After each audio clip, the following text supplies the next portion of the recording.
Hello everyone, welcome back to my channel. I hope you all are doing well and you are also preparing pretty well for the ICMR. So this is the last video or the last minute revision in which I have compiled so many important flashcards and important MCQs that is totally important for your exam. So do watch the video till the end. And if you have still not watched the previous part, I will tag the playlist link in the description box as well as in the I button so you can check it out. If you like the content, you can subscribe my channel and do like the video.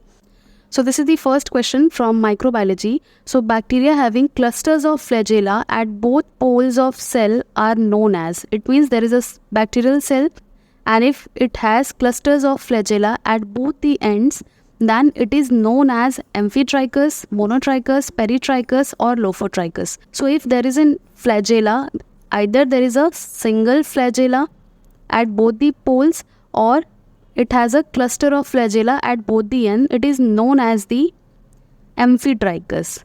So the correct answer for this question is amphitrichus. अगर amphitrichus पूछा है तो it is possible कि monotrichus, that is it means a single flagella, peritrichus यानी flagella all over the surface of the cell and lophotrichus means tuft of flagella रहता है सिर्फ और सिर्फ एक ही एंड पे, एक ही साइड पे रहेगा बैक्टीरियल सेल के.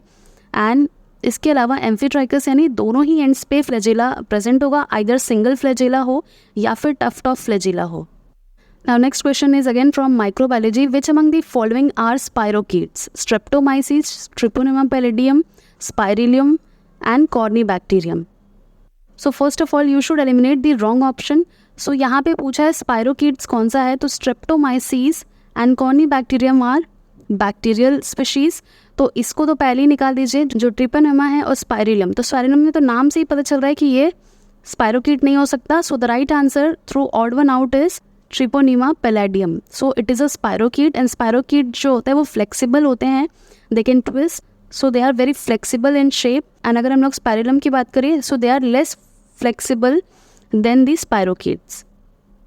So there is a possibility from genetic engineering that it may be asked the selectable markers and their substrate, like neomycin phosphotransferase, that is abbreviated as NPT2, and its substrate is G418, kanamycin, neomycin and paromycin. So you have to remember it. And apart from this, HPT, that stands for hygromycin phosphotransferase and its substrate is hygromycin. इसके अलावा sulfonamide resistant gene, that is SULF, and इसका क्या होता है substrate सल्फाडायजीन.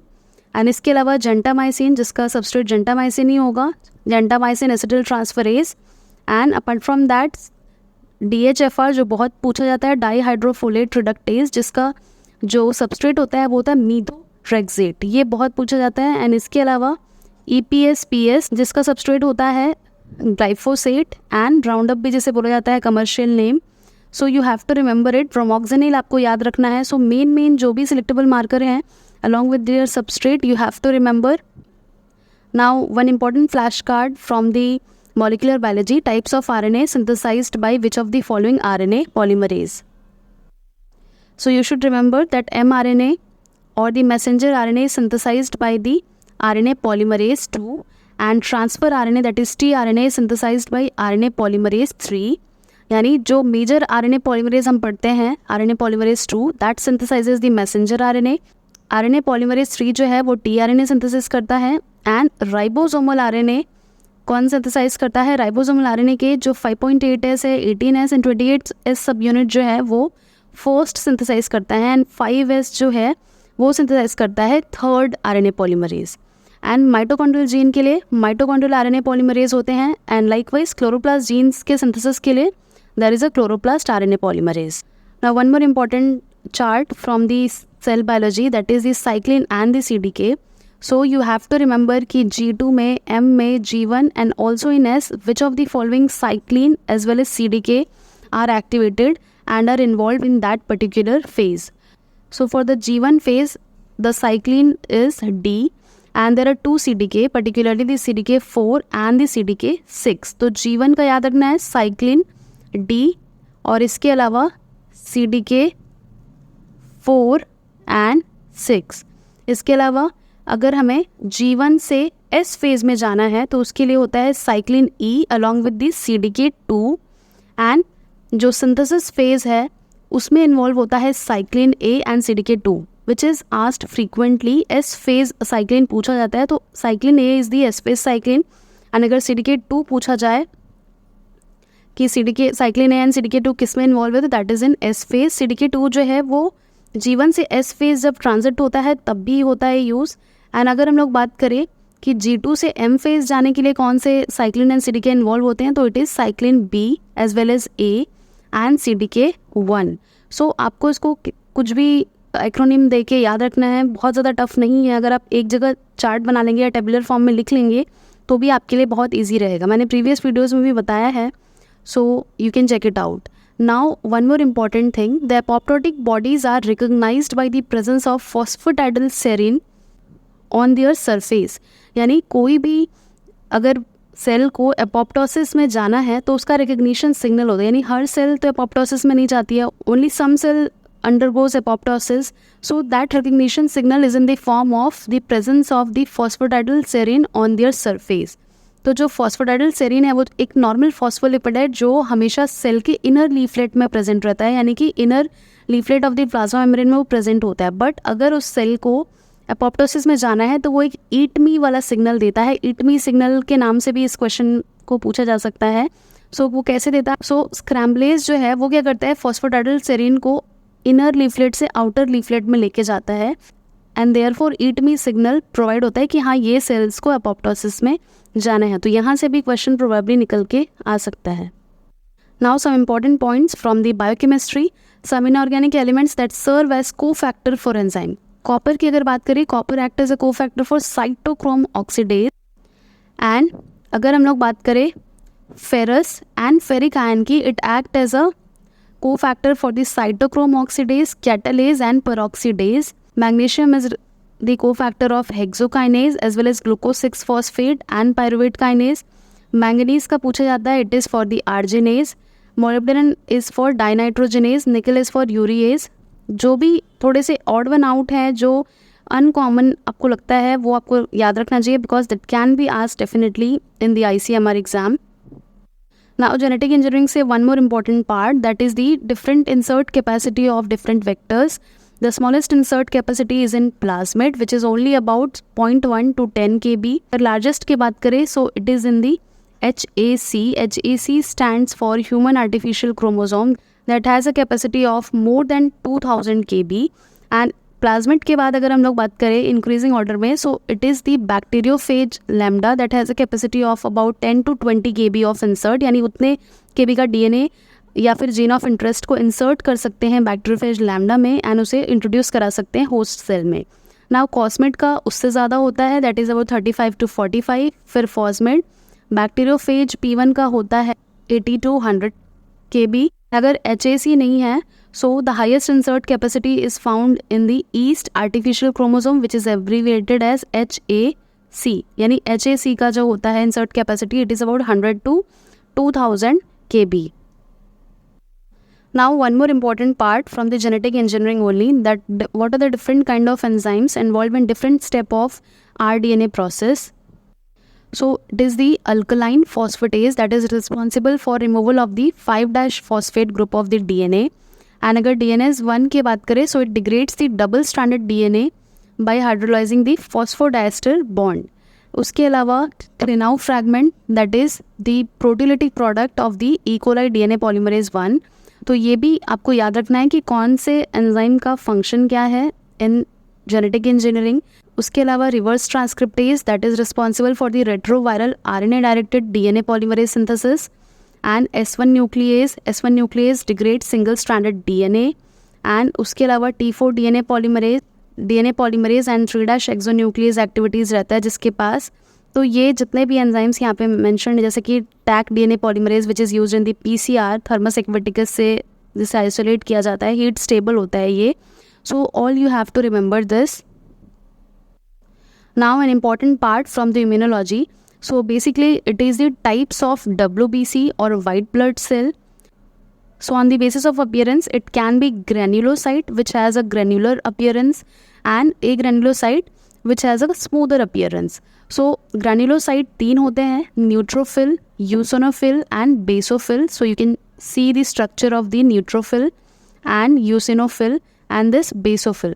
Now a granulocyte that is only lymphocyte and monocyte. So lymphocyte भी जो है वो हमारे पास में B lymphocyte, T lymphocyte and natural killer cell. तो इतना तो ये बेसिक हो गया. अब जो इम्पॉर्टेंट एग्जाम में आ सकता है that is through the flow chart, that is the cellular composition of blood. So erythrocyte जिसे हम RBC भी कहते हैं, हमारे ब्लड का मेजर कंपोनेंट होता है, जिसका शेप कैसा होता है, it is basically biconcave in shape to hold more oxygen and it has no nucleus no organelles. क्यों नहीं होता है? क्योंकि अगर वो ही खुद लोडेड रहेगा तो वो ऑक्सीजन कैसे लोड करेगा. सो इसलिए मैच्योर RBC में no nucleus and no organelles is present. And अगर हम लोग ल्यूकोसाइट की बात करें, यानी कि WBC जो अभी हमने पढ़ा था, ग्रैन्युलोसाइट एंड ए ग्रैन्युलोसाइट, तो जो हमने पढ़ा था neutrophil, eosinophil and basophil are basically the granulocytes, यानी ग्रैन्युलर अपीयरेंस होता है इनका. एंड इनका अबंडेंस भी दिया है. ल्यूकोसाइट इज अबाउट 4000 to 10,000 और आइदर 11K होते हैं ये पर millimetre cube of our blood. The abundance. Neutrophil is about 3000 to 7000. Eosinophil कम होता है 100 to 400 एंड बेसोफिल उससे भी कम 20 to 50 and monocyte 100 to 700. And then lymphocyte जिसमें हमने क्या पढ़ा था, B cell, T cell and NK cell, natural killer cell. And platelets जिसे हम मेगा कैरियोसाइट्स भी कहते हैं, जो क्लॉटिंग में बहुत बड़ा रोल प्ले करता है, यानी हमारा जो ब्लड क्लॉट होता है that is only through the platelets. So you have to remember उनका फंक्शन, अबंडेंस एंड थोड़ा सा सरफेस एनाटॉमिकल फीचर्स आपको पता होने चाहिए. So this table can provide you so many marks, so don't miss it and do revise it properly. Now let's revise the plasma. Apart from the blood, our body has also a plasma which is an aqueous solution in which a great variety of solutes are dispersed. अब कौन कौन से चीज़ें होती हैं solutes में? So basically it is protein, small nutrients, metabolic waste products and gases as well as electrolytes. तो इसको हम tabular form में देख लेते हैं. I've already provided this video in my system physiology of animals playlist. You can check it out. So component क्या क्या होता है प्लाज्मा का? वाटर होता है. About 90% of plasma volume is the water and rest is the solute, जिसमें protein and out of the protein albumin which is about 60% of the plasma protein. यानी कि टोटल प्रोटीन कितना होता है सॉल्यूट अगर बात करें हम लोग प्लाज्मा में, तो it is about 8% of the plasma by wait. उसके अलावा ग्लोब्यूलिन जो कि 36% ऑफ प्लाज्मा प्रोटीन होता है. फाइब्रिनोजन जो कि एक क्लॉटिंग प्रोटीन है, important in the formation of blood clots. And उसके अलावा नाइट्रोजनस वेस्ट प्रोडक्ट्स में और ऑर्गेनिक न्यूट्रिएंट्स में भी बहुत सारी चीज़ें प्रेजेंट होती हैं. एंड अगर हम इलेक्ट्रोलाइट्स की बात करें तो केटायंस में sodium, potassium, calcium, magnesium and all of these. Anions में बात करें तो क्लोराइड प्रेजेंट होता है. रेस्पिरेटरी गैसेज में ऑक्सीजन, कार्बन डाइऑक्साइड, ये सारी चीज़ें हमारे प्लाज्मा में मिलती है. सो ये भी इंपॉर्टेंट है कि प्लाज्मा के बेसिस पे भी क्वेश्चन आ सकता है या फिर ब्लड के बेसिस पे कोई ना कोई क्वेश्चन ICMR में आ सकता है. Now, how many amino acid residues are there in ubiquitin? Ubiquitin में कितने amino acid residues होते हैं? So basically it is 76. ये एक factual question है. One of the most highly conserved protein is known as the ubiquitin which has 76 amino acid residue. यानी कि जो मेन फीचर ubiquitin का वो होता है 7 lysine residues present होते हैं हमारे ubiquitin में, और ये जो है वो 76 amino acid residues से मिलके बनता है. One more important part from the DNA replication, that is the comparison of the different DNA polymerase of prokaryotes, that is basically in the E. coli. So they have 3 different kind of polymerases, that is the polymerase 1, 2 and 3, and they are synthesized by different structural genes. यानी कि जो polymerase 1 है it is synthesized by polymerase A gene, Pol A gene, and जो polymerase 2 है वो synthesise होता है pol B gene से. And the third is synthesise by pol C which is also known as the DNA E gene. And अगर हम लोग बात करें सब यूनिट्स की तो पॉलीमरेज 1 का सिर्फ एक ही सब यूनिट है, यहाँ पे यू कैन सी. एंड जो सेकेंड है उसके 7 सब यूनिट्स होते हैं. एंड जो पॉलीमरेज थर्ड है वो मोर देन 10 सब यूनिट्स का होता है. सो जितने ज़्यादा सब यूनिट उतना ज़्यादा molecular weight. So therefore the heavier is the polymerase 3. And major जो पूछा जा सकता है आपको ये वाला part, that is the exonuclease activity या प्रूफ रीडिंग एक्टिविटी. यानी 5 प्राइम से 3 प्राइम जब सिंथेसिस होता है तो पीछे से यानी कि 3 प्राइम से 5 प्राइम में चेक होता है कि जो भी इनकॉर्पोरेट हुआ है न्यूक्लियोटाइड वो सही हुआ है या नहीं, कोई मिसमैच तो नहीं हो गया किसी न्यूक्लियोटाइड में while incorporation while growing of the chain. So ये इंश्योर करने के लिए एक्सोन्यूक्लियस एक्टिविटी होती है, प्रूफ रीडिंग एक्टिविटी जिसे कहा जाता है। सो basically it is present in all the DNA polymerase the prokaryotes, and जो 5' से 3' एक्सोन्यूक्लियस एक्टिविटी है that is only the part of the DNA polymerase 1 and second and third में ये एब्सेंट होता है। नाउ इसके अलावा प्रोसेसिविटी यानी कितनी जल्दी वो न्यूक्लियोटाइड इनकॉर्पोरेट कर सकता है। Processivity which is an important part, it means the addition of nucleotide without the dissociation of the DNA polymerases. So it is very much higher in the polymerase 3, उसके बाद second and then first. So lowest किस में होता है, first में, फिर थोड़ा सा इंक्रीज होता है सेकेंड में, and the highest processivity can be seen in the DNA polymerase 3। So ये एक कंपैरेटिव आपको याद रखना है जिससे कि क्वेश्चन बहुत सारे यहाँ से आ सकते हैं। Now just now we have read that DNA polymerase 3 consist of more than 10 सब यूनिट्स। तो ये सारे सब यूनिट्स हैं किसके, डीएनए पॉलीमरेज 3 के। सो जिसमें कि अल्फ़ा जो है, अल्फ़ा सब unit that is made up of 2 different सब यूनिट्स, एंड उसके जीन्स कौन से हैं, पॉल सी एंड डीएनए ई बनाता है उसे, और ये पॉलीमराइजेशन एक्टिविटी देता है। एंड उसके अलावा एप्सिलॉन जिसके 2 सब यूनिट होते हैं, एंड ये सिंथेसाइज होता है डीएनए क्यू से, एंड इसका फंक्शन होता है 3' to 5' proof reading exonuclease activity. And उसके अलावा थीटा, थीटा भी 2 सब यूनिट का होता है एंड होल ई से सिंथेसाइज करता है।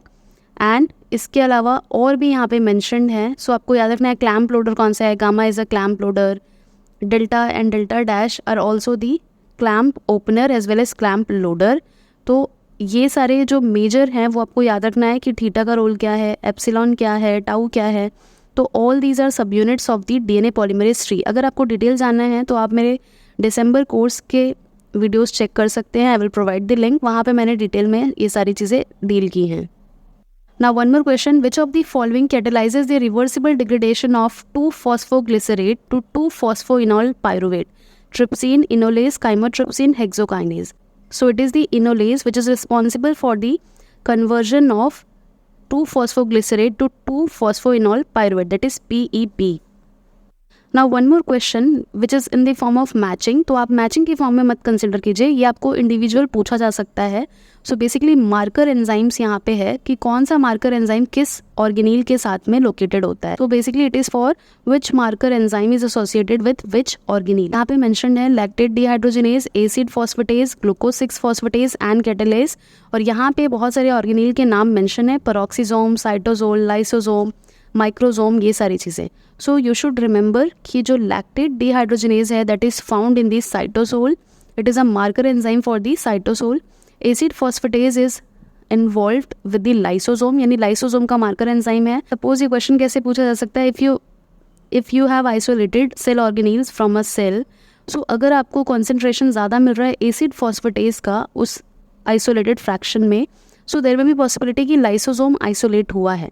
तो मार्कर एंजाइम अगर हम ट्रेस करते हैं तो we get to know that which of the following cell organelle is fractionated या फिर isolated.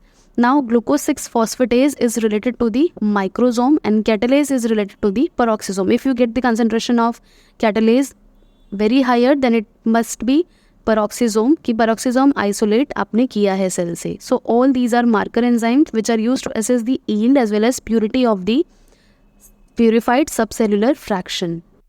Now one more important point. So DNA G is a primase that generates a short chain RNA called the primers. यानी DNA G जो है वो primase का काम करता है। DNA polymerase 3 जैसे कि अब हमने देखा है it synthesizes the DNA, और कैसे synthesize करता है, ये फॉरवर्ड होता है टेम्पलेट में किस डायरेक्शन में, 3' to 5' डायरेक्शन में, एंड सिंथेसिस करता है न्यू DNA का 5' से 3' में। नाउ डीएनए पॉलीमरेज 1 विच पोजेस दी, अभी हमने देखा था 5' से 3' एक्सोन्यूक्लियस एक्टिविटी इसके पास होती है और सिर्फ इसी के पास ही होती है। यानी DNA means DNA polymerase 1 is the only polymerase that has the exonuclease activity in the direction 5' to 3', second and third के पास नहीं होता है। Now DNA ligase which is also known as the molecular glue which seals the nicks in the DNA. So ये सारे points के basis पे question बनता है जो कि ऑब्वियसली मैचिंग के फॉर्म में नहीं आएगा ICMR में, सिंगल भी आ सकता है individual question. So also known as primase generate short chain RNA primer, तो ये DNA-G होगा। सिंथेसिस जो करता है DNA का किस डायरेक्शन में जाके 3' से 5', तो वो DNA पॉलीमरेज 3 है। विच पोजेस 5' to 3' एक्सोन्यूक्लियस एक्टिविटी, तो ये कौन है, ये है DNA पॉलीमरेज 1। सील्स निक, जब भी सील्स निक की बात आती है यानी गैप को कौन सील करता है, gap is sealed by the ligase, और इसे क्या बोलते हैं, मॉलिक्यूलर ग्लो भी बोला जाता है। एक जो इंपॉर्टेंट चीज़ है जिस पे क्वेश्चन आ सकता है, यानी कि जो मॉलिक्यूलर बायोलॉजी का पोर्शन है, different forms of DNA, that is the A-DNA, B-DNA and Z-DNA, उनके कंपैरेटिव फीचर्स पे क्वेश्चन आ सकता है। सो it is only the Z-DNA which is left handed and rest of the A-DNA and B-DNA is right handed. तो आपको helical sense याद रखना है। उसके अलावा बेसिस पर turns it is 11.6 in A-DNA, 10 in B-DNA and 12 in Z-DNA, यानी सबसे ज़्यादा किस में होता है, Z-DNA में होता है। उसके अलावा आपको जो याद रखना है दैट इज़ हेलिक्स पिच और rise per turn, it is 34 angstrom in both A and B-DNA and it is 44 in Z-DNA। इसके अलावा जो आपको याद रखना है major groove, minor groove and sugar puckering. So sugar puckering is C3 endo in A-DNA, C2 endo in B-DNA and C2 endo for pyrimidine and C3 endo for purine in the Z-DNA। And apart from that major groove कितना है, narrow and deep, wide and deep, ऐसे आपको याद रखना है। And Z-DNA का जो major groove होता है वो फ्लैट होता है एंड माइनर ग्रूव जो है वो नैरो एंड डीप होता है Z-DNA में। तो एक कंपैरेटिव आपको याद रखना है इसका भी। Now one more question, what is rancidity? Deterioration of fat, deterioration of glucose, deterioration of protein or deterioration of vitamins? So rancidity is known as the deterioration of fats, यानी the process of oxidation of oils and fats of the food is known as the rancidity, जो कि taste and smell दोनों ही alter कर देता है, that is not suitable for eating. So rancid food are not good for the health. So next question is, what is the approximate size of the bacterial cell? एक बहुत basic question है and बहुत important question है. So 1 mm या फिर 0.5 to 1 micrometer, 2 mm और 2 micrometer. So basically जो bacterial cell होते हैं it is about 0.5 to 1 micrometer in diameter. So prokaryotes vary in size from cell to cell, यानी वो इतने स्मॉल हो सकते हैं as much as 0.2 micrometre in diameter, यानी सिर्फ 0.2 माइक्रोमीटर के भी बैक्टीरियल सेल हैं एंड इससे ज़्यादा 7 माइक्रोमीटर के भी हैं, यानी लार्जेस्ट जो साइज़ है वो 700 माइक्रोमीटर के भी है। एंड अगर हम लोग बात करें जो नॉर्मल हम लैब में कल्चर करते हैं उनका जो साइज़ है वो होता है 0.5 से 4 माइक्रोमीटर के आसपास। Now one more important part जिससे से क्वेश्चन आ सकता है, ICMR के सिलेबस में भी बिल्कुल ये अच्छे से मेंशन किया हुआ है, pathogenic fungi and diseases. Pathogenic fungi and diseases से क्वेश्चन बहुत ज़्यादा चांसेस है कि आ सकते हैं।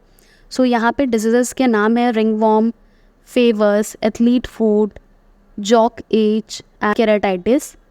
सो रिंगवॉर्म जो है वो माइक्रोस्पोरम फंजाई से होता है एंड जो फेवर्स है that is through the trichophyton, और इस साइट क्या होता है, स्कैल्प में मेनली ये इफेक्ट करते हैं। एंड इसके अलावा एथलीट फूड जो है वो है एपिडर्मोफाइटन एंड ट्राइकोफाइटन, जो कि टोज़ के बीच में जो होता है उसमें ये फंगल इन्फेक्शन उसी को बोला जाता है। अलावा भी बहुत सारे डिजीज़ यहाँ पे मेंशन है जैसे एस्परजिलोसिस या फिर कैंडिडियासिस। सो ये सारे इन्फेक्शन जो हैं वो बेसिकली फंगल इन्फेक्शंस हैं एंड नॉट बैक्टीरियल इन्फेक्शन। तो फंगल इन्फेक्शन के कौन कौन से रिस्पॉन्सिबल फंजाई हैं, you should remember it because this can be asked. So ये फ्लो चार्ट जो है वो ब्रॉक बायोलॉजी से है, you can screenshot it and revise it as per your need. So this was all for today. I would also request कि आपने previous parts अगर नहीं देखे हैं ICMR के तो मैं प्लेलिस्ट टैग कर दूँगी, do watch it out because it will be very much helpful and beneficial for all of you. So thank you so much for watching and all the very best for your examination.